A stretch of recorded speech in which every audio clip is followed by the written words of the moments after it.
Si tu ne veux rien rater de nos vidéos et surtout nous soutenir, abonne-toi. Vendredi, nouvelle journée. On n'a pas mis le spec. Gros débat en commentaire, gros débat sur l'étanchéité de la douche. Mais nous, Monsieur, on veut pas qu'elle soit étanche, on veut faire profiter les gens du dessous en fait. vos réponses techniques. Non, parce que du coup, on a fait nos recherches. On s'est dit, mince, attends, oulala. On fait n'importe quoi. Alors, l'étanchéité est obligatoire pour une douche à l'italienne, ce qui n'est pas notre cas puisqu'on a un receveur de douche. Non mais attends, je le ferai moi ce petit point technique. C'est toi qui le feras le petit point technique? Ouais, Pas là? Non, pas mal. Ah, là tu... Je suis pas chaud là, j'ai besoin d'un deuxième café. Ah mince, t'aurais dû me dire, je te l'aurais monté. Là je suis pas chaud là. Non, je le ferai, t'inquiète. Ok. En plus j'ai fait des recherches, genre j'ai une thèse antithèse synthèse à ce sujet. Ah ouais, ça va durer une demi-heure? Je pense qu'il y a un petit point technique effectivement à aborder. C'est intéressant ce sujet parce que c'est pas n'importe quoi en fait effectivement de faire une douche. Ah bah oui. Voilà, ça touche à de l'eau et tout ça, donc c'est sûr que c'est pas n'importe quoi.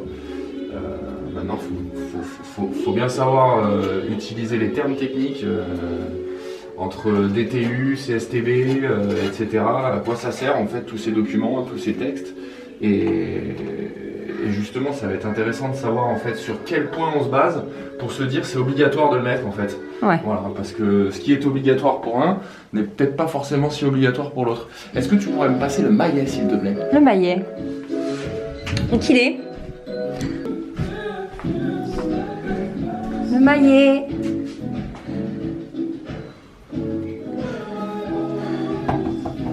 Bon, à tout à l'heure pour l'explication alors. Moi. Allez, un peu cliché. Hello, je vous reprends. Nous sommes samedi? Ouais.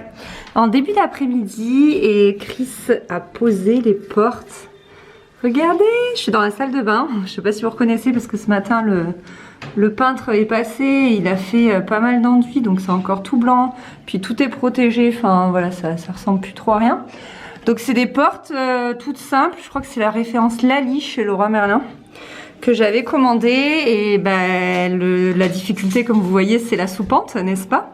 Puisqu'ici on a quelque chose comme... T'avais mesuré, c'était un 75? 1,90 m à gauche et un 72 à droite. Cool, 1,90 et 1,72. Oui, puisqu'il les a coupés, il a pu mesurer correctement. Et voilà, donc on s'était dit qu'est-ce qu'on fait? Est-ce qu'on fait appel à un menuisier ou est-ce qu'on achète des portes et on tente de les couper? Et ben on a choisi la deuxième option et Chris appréhendait pas mal. Moi j'avais un peu pas envie quand même. Couper des portes à, je sais plus combien on les a payées, mais voilà. Même si c'est pas cher, c'est... Ouais. Faut couper, faut que ce soit bien. Voilà, et en fait, il a trop géré, donc ça c'est la deuxième. Et vraiment pas mal. Là, il est en train de voir pour faire du coup le petit bout de placo. Je sais pas si vous voyez là. Voilà, pour bien faire la finition. Là, il l'a déjà faite à droite. Voilà, donc vraiment trop canon. Moi, je suis assez satisfaite. Ce soir, il faut qu'on aille acheter des poignées. Parce que ça, bon, on n'a pas vu. Je pense qu'on mettra les mêmes qu'à la première maison. J'aime bien les poignées en céramique un peu ovales, vous savez. Et boum! La deuxième porte est posée. On peut l'appeler Lali. Lali, lali, lalou. Mais il y a un truc derrière toi là. De quoi? C'est vert. Douche? Non, c'est vert. Tu parles du revêtement d'étanchéification? D'étanchéification. Waouh! Vous remercie pour vos conseils. Attends. En fait, il y en a parmi vous qui ont été ultra sympas, qui du coup nous ont dit attention, étanchéité dans la douche et tout. Chris s'est renseigné et là c'est toi qui vas nous expliquer. Okay. C'est ça? Ouais. Alors, on va faire un petit point sur à quoi servent toutes ces choses-là. Alors, il y en a pas mal qui nous en ont parlé, d'étanchéité sous faïence. Il y en a pas mal qui nous ont parlé de natte d'étanchéification. Il y en a d'autres qui nous ont parlé de spec. Bon, faut faire du coup la distinction en fait entre les choses qui sont obligatoires et les choses qui ne le sont pas. Effectivement, aujourd'hui, mettre un spec d'étanchéification derrière une faïence, C'est conseillé, mais c'est pas obligatoire par les DTU. Il faut pas confondre les DTU et les préconisations fabricants constructeurs CSTB en fait. Voilà, donc c'est deux choses qui sont totalement différentes. Alors effectivement, on peut mettre une étanchéité sous faïence, même si c'est un bac à douche. Parce que nous, c'est bien un bac à douche, même si c'est au ras du sol, c'est pas une douche à l'italienne. Une douche à l'italienne, c'est un bac à carreler en fait. Et un bac à carreler, bah, du coup, lui, il lui faut une natte d'étanchéification parce que sous le carrelage, le joint est poreux et du coup, il peut y avoir des infiltrations d'eau. Nous, c'est pas notre cas, donc j'avais pas jugé bon de mettre une étanchéification. Après, du coup, on nous a parlé d'un produit effectivement à mettre en partie basse de la douche, donc du coup, ça m'a convaincu et ça m'a suffi. Donc du coup, j'avais pas mis le carreau du bas parce que j'aime bien faire une petite découpe en bas pour que ce soit bien propre, même si le bac est pas tout à fait de niveau, parce qu'un bac n'est jamais parfaitement de niveau partout. Et pour avoir le même écart de joint partout, bah, du coup, je fais comme ça. Donc du coup, j'ai fait sur 20 cm de haut, là ça fait 20 cm.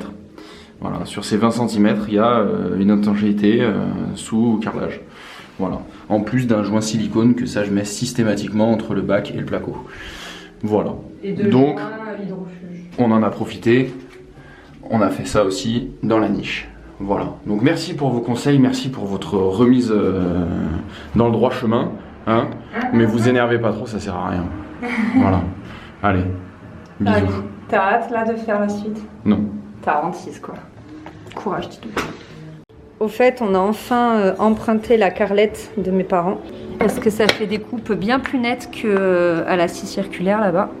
Disqueuse, ça s'appelle. Disqueuse, pardon, disqueuse, excusez-moi, mauvais terme. Aïe aïe aïe, je vais me faire gronder. Mais grave.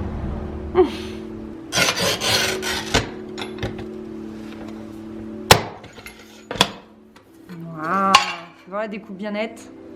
Ce qui est quand même mieux pour de la faïence. Je vais expliquer l'histoire que t'as dit l'autre jour. Vous voyez là les découpes à la disqueuse, en fait ça fait un effet dentelé, c'est pas net. Et là c'est pas grave puisqu'il y aura, déjà il y aura les meubles de la cuisine. Mais sinon on met une plainte au sol, enfin au mur, et qui cache du coup cette partie là. Donc c'est pas grave, mais sur de la faïence il n'y a rien qui cache.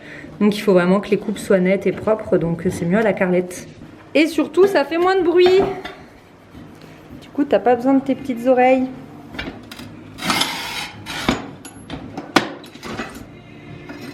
Donc là, il préparait toutes les petites découpes pour le retour de cloison. Il a préparé son petit stock et je crois que c'est moi qui vais les poser. T'es sûr? J'en suis capable?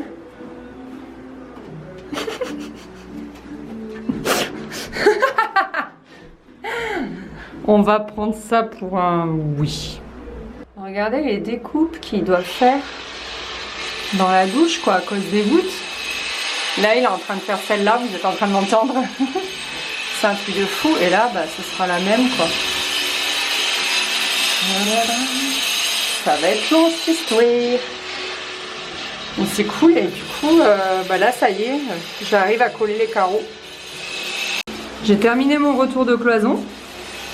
J'ai trop kiffé, du coup, j'étais chaude pour faire le deuxième.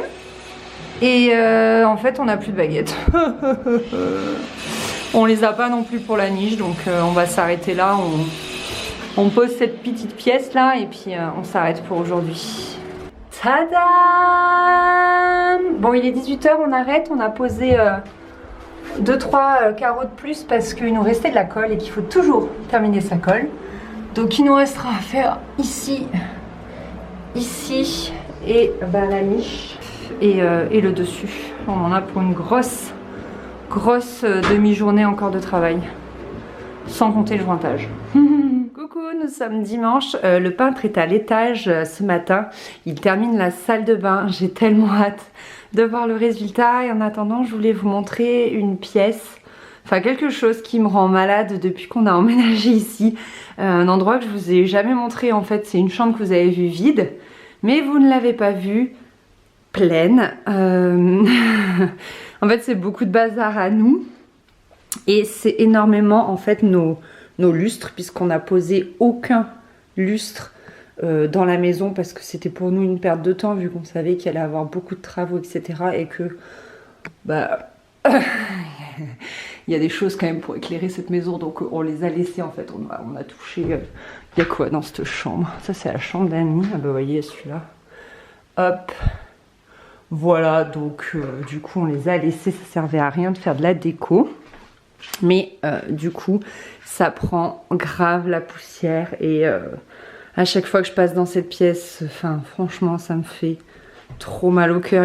Là il y a des saladiers parce que j'avais beaucoup de saladiers et que du coup ça rentrait pas tout dans la cuisine vu qu'elle est très mal organisée, etc. Ma valise qui prend une poussière de malade. Enfin voilà, ça me rend vraiment malade. Des porte-manteaux, des petites étagères, quelques bougies, mon Dyson, parce que sinon avec toutes les saletés je peux pas utiliser mon Dyson, il faut l'utiliser dans une maison relativement neuve, sinon vous le bousillez. Des paniers, enfin bref, voilà. Donc pourquoi je suis ici? Parce que je vais chercher les 3 luminaires qu'on avait dans notre première maison, parce qu'on va mettre exactement la même chose dans notre salle de bain, on fait pas du tout original. Bon, je suis contente, j'ai tout retrouvé très facilement. Ça c'est le luminaire auquel on accroche notre miroir, on va mettre aussi le même miroir. Tiens, de chez Leroy Merlin, on n'avait pas enlevé l'ampoule parce que c'est tout un micmac pour sortir la grille et du coup mettre une ampoule. Et ça, je sais plus où on les avait achetés, je crois un truc genre Brico Dépôt. Non, pas Brico Dépôt, qu'est-ce que je raconte? Brico Privé ou Amazon, je sais pas. Il y a juste une ampoule, c'est un peu industriel, c'est assez sympa. Donc je suis contente, je vais juste les dépoussiérer et je vais les mettre dans un panier pour les monter là-haut. Peut-être qu'avec un peu de chance, Chris aura envie de me les poser. Alors que, soyons honnêtes, l'électricité n'est pas encore faite. Le tableau électrique n'est absolument pas monté ni rien, mais bon, moi ce sera mis quoi. Bon les amis, c'est mardi, on est en fin d'après-midi. Aujourd'hui il n'y a pas eu de travaux, hier j'ai rien filmé, mais en gros, vous pouvez absolument vous moquer de moi. J'ai mis la charrue avant les bœufs moi aussi. Chris n'a absolument pas posé les luminaires parce qu'en fait le peintre n'avait pas du tout fini. Il est venu finir hier lundi, et en fait j'ai soufflé comme d'hab, et en fait il avait repris le plafond. C'est pour ça qu'il n'avait pas fini, parce que au final il a réenduit le plafond. Ah ben là vous verrez rien, je vois toujours quand il n'y a pas beaucoup de lumière. Ah ouais, j'avais pas vu encore moi, c'est magnifique là. Là c'est terminé de chez terminé, c'est vraiment bien blanc, et en fait c'était les voûtes qui lui convenaient pas. Il y avait des fissures qu'il avait reprises et selon lui ça méritait bien une seconde passe d'enduit. Donc c'est ce qu'il a fait, c'est magnifique tout blanc là. Qu'est-ce que c'est beau. Donc faut imaginer sans les revêtements, en fait on a le plan de travail, il est vraiment très beau en bois. Et le seul truc qu'il n'a pas fait, c'est ce bout là et ce bout là, parce que nous on n'a pas terminé la faïence comme vous pouvez le voir, parce que on n'avait plus de cornière là, où je sais plus comment ça s'appelle, de baguettes, on n'avait plus de baguettes pour faire la niche du coup, et ce petit bout là. Donc là Chris les a achetés, mais aujourd'hui on pouvait absolument pas faire de travaux, donc je sais pas quand est-ce qu'on terminera la faïence, parce que maintenant que j'arrive à bien les poser, je peux le faire, et lui il fait juste les découpes en fait. Moi je les pose et lui il fait les découpes. Donc voilà, il nous reste que ça, et après c'est vrai que la salle de bain sera terminée, c'est-à-dire qu'on pourra passer à la pose de la robinetterie, du WC et tout, parce qu'en plus on a tout. J'ai toute la robinetterie, on a la vasque, enfin vraiment on peut terminer la salle de bain. Il y a juste le coin fenêtre qui est pas fait, parce que ça en fait c'est le jointeur qui va jointer quoi. Donc on a vraiment quelqu'un qui fait que ça. Parce qu'on m'a posé la question, je sais plus si c'est sur YouTube ou sur Instagram, mais en tout cas je sais pas si ça se fait partout, mais dans notre cas on a un professionnel qui ne fait que les joints de placo en fait. Il n'est pas plaquiste, il n'est pas peintre, il fait que du joint de placo. Et donc comme je vous disais, nous on lui fait confiance les yeux fermés, il est d'une rapidité, d'une efficacité, enfin il est génial. Et du coup il arrive demain, donc excitation maximale. Et parce qu'après dans la foulée, donc je pense la semaine prochaine, on a le peintre qui vient, donc excitation maximale comme je vous disais, donc c'est trop génial. On a regardé tout à l'heure les papiers avec Chris, là, les factures et tout, et effectivement le vendeur s'est trompé, il m'a pas donné le bon joint, donc là je peux pas vous montrer. Vous savez, j'étais pas trop contente de la couleur du joint de la cuisine. Je trouvais que c'était un peu plus marron que ce que j'avais choisi. Effectivement, il s'est trompé. Bah écoutez, c'est trop tard. Donc hier aussi, mon père est venu faire tout le map. Ça lui a pris la journée. Tout le map qui avait besoin partout autour des poutres, plein d'endroits un peu techniques. Là, la jointure entre le placo et notre trash wall. Ici, pareil, la petite jointure un peu compliquée. La Chris a bien terminé aussi. Enfin, il y a eu là aussi, vous voyez, là, il a tout rempli de maps et tout. Enfin, il y a eu, ouais, il a passé la journée là. Il nous a fait toutes les petites finitions et c'est nickel. Et de même, hier, Chris a terminé le plafond du pigeonnier. Alors là, on voit pas parce que je peux pas trop monter. Mais en fait, il a fait un espèce de plafond en diamant. Alors, il est pas content de lui parce qu'il y a eu beaucoup à mapper. Comme vous pouvez voir, on voit beaucoup de traces de map. Mais moi, je trouve ça canon. Moi, je pensais qu'il allait faire un plafond plat. Qu'il allait pas s'embêter. Et en fait, ben, ouais, ça se voit pas en caméra. Mais si vous voulez, là, c'est pentu. Là, c'est pentu. Là, c'est pentu. Là, c'est pentu. En diamant, quoi. Donc, le pigeonnier est terminé. Donc, le jointeur va pouvoir nous le jointer. Et le peintre va pouvoir le peindre. Et on s'occupera des ouvertures plus tard. Plus tard, je sais pas quand, je vous avoue. Et également, mon père a terminé de protéger le sol. Puisque donc, le plaquiste vient demain. Le jointeur, n'importe quoi. Le jointeur vient demain. Donc, il fallait que le sol soit tout protégé pour pas que... Voilà, pour pas qu'il nous l'abîme. Donc... on est voilà, on est sur plein de petites étapes, c'est trop cool. Je pense que je vais clôturer toute seule ce vlog ici. J'espère que vous m'en voulez pas trop, que Chris vous manque pas trop. Mais promis, il revient la semaine prochaine. Là, c'est juste que je suis pas avec lui et que je vais pas aller l'embêter pour clôturer le vlog. Enfin, à la base, c'est quand même ma chaîne. Lui se prête au jeu, mais à la base, c'est ma chaîne YouTube. Donc j'aime autant voilà, ne pas l'embêter à certains moments. Bref. Voilà, que vous dire de plus? Ah, attendez, j'ai les plaintes sous les yeux et je voulais vous les montrer parce que j'avais eu des questions sur les plaintes. Voilà, commandé chez Union Matériaux. C'est les mêmes qu'à la première maison. On m'a demandé si j'en étais contente. En fait, c'est des plaintes qui sont déjà blanches et nous, on repasse une couche de peinture dessus une fois qu'elles sont posées et siliconées ou acryliquées, je sais plus, le long du mur. J'ai pas de référence à vous donner, mais vous demandez des plaintes blanches à peindre... Ils vous sortent ça, hein. Nous on n'a même pas retrouvé la référence, direct ils nous ont sorti la bonne référence. Je sais pas si ça peut vous aider. Voilà, et on m'a demandé si j'en étais contente. En fait moi j'aime pas les plaintes assorties au carrelage. Personnellement, je trouve ça pas joli. J'aime bien les plaintes qui se font dans le mur. Donc que je puisse peindre de la couleur du mur. Mais oui, ça s'abîme en fait. Si vous donnez des coups avec l'aspirateur, ça s'abîme un peu. Mais l'avantage du blanc, c'est que tu remets un petit coup. Ou alors avec l'éponge magique, ça se nettoie assez bien. Et par contre, effectivement, sur le rebord, vu que c'est pas arrondi, la poussière, elle s'y dépose. Elle se régale quoi. Donc bon, voilà, il faut de temps en temps y passer un petit coup.